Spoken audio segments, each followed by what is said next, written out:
Work.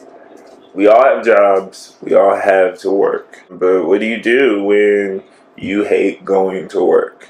Not because the job you do sucks, but because the people you work around are terrible. The people you work for are terrible. Like, what do you do? How do you make sure that you still are able to do your best, give all you have, as well as be great when the environment around you is toxic?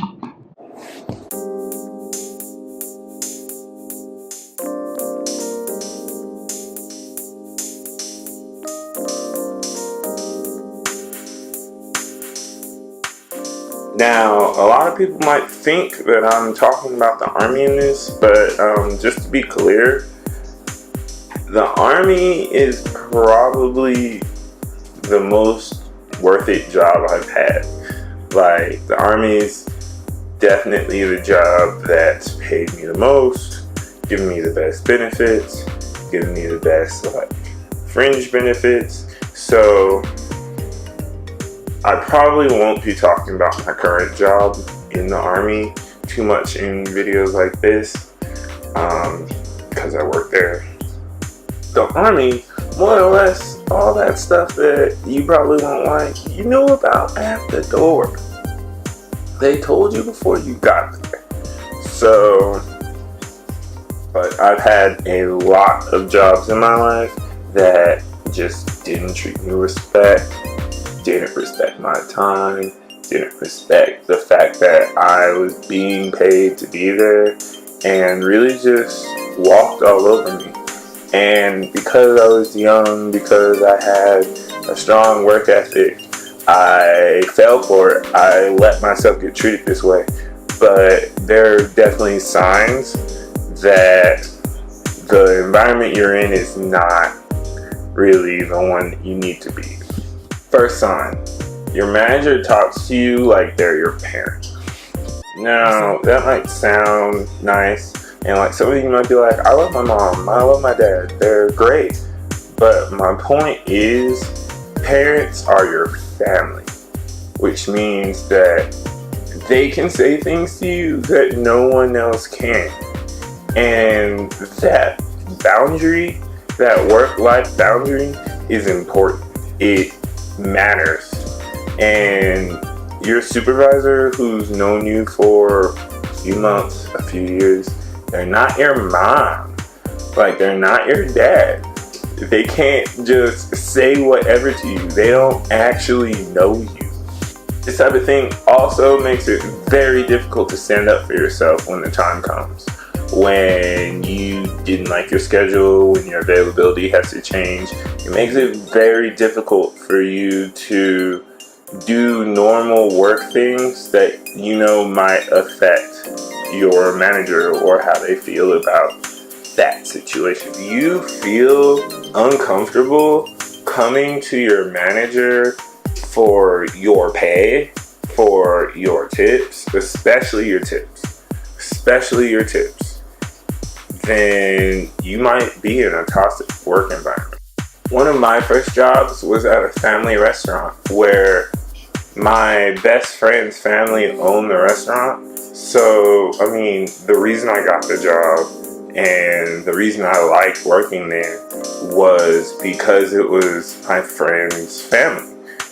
But that also made it difficult for me to set boundaries. First off, I was 17. So 17-year-olds aren't exactly the best at boundaries in general. But I would call it there and be like, hey, I made $90 between Friday and Sunday. It's Monday. Can I come get my money? Because it's mine. And sometimes I get just all types of attitude. And the thing for me is that, especially with tips, the tips were never your money. Like, it's one thing for wages because you make it out of the money you make from the restaurant. But for me, tips, they never even should have gone into your bank account for you to not have it. So why is it that I have to go through hoops to get the money that I already earned and that someone gave directly to me, and you're just holding it? Yeah, I would get all types of lies about my money from them, and that's just not a good way to live your life. Like, I would say, hey, it's Monday, I need my tips from the weekend. And one time she was literally like, we're waiting for the bank to deliver the money. Y'all ever seen a bank delivery for a restaurant? I'm not talking Brinks truck ATM delivery. I'm talking about like a few $1,000s at the most. This was not a high earning restaurant. Like, this was clearly a lie. But then when I had the courage to finally stand up to this woman, she is mad at me. Why? Because she was a tyrant. Because the work environment was not designed upon respect for each other. It wasn't designed on anything. There was no foundation. That's why it sucked. If all you talk about at your job with your coworkers is how much your managers and your job itself sucks, you might be in a toxic work environment. It's never a secret that your manager is not a good manager. It's never not apparent. So a lot of times people talk about the crappy situations they're in. I know personally that's one of the best ways to commiserate with people at your job is to talk about how much it sucks constantly. When I worked at Starbucks, that was definitely one of the top things we talk about. How much Starbucks doesn't pay us enough, how we do too much work, and just this or that. It wasn't really important what the topic was. It was just another day at Starbucks. If you have a bunch of little write-ups for little things that, like, you did, but aren't representative of your performance at work, but whenever you do big things that are good, they're never recorded at all, that's a bad sign. It shows that your manager isn't actually interested in your development as an employee or as someone in this field, because the point of a write-up system is to track not only the bad things but the good things, and to make sure that as an employee you're creating value and providing value to your. Something similar is when you'll go months getting away with something, and then out of nowhere, just boom, boom, boom, boom, just a whole bunch of write-ups over the same thing that was fine 2 weeks ago. That's a bad sign, and it's a sign of poor leadership, because it shows that your manager is all of a sudden looking to cover their ass or look good or make their numbers look better. And so you can tell that this isn't an issue that they really actually care about.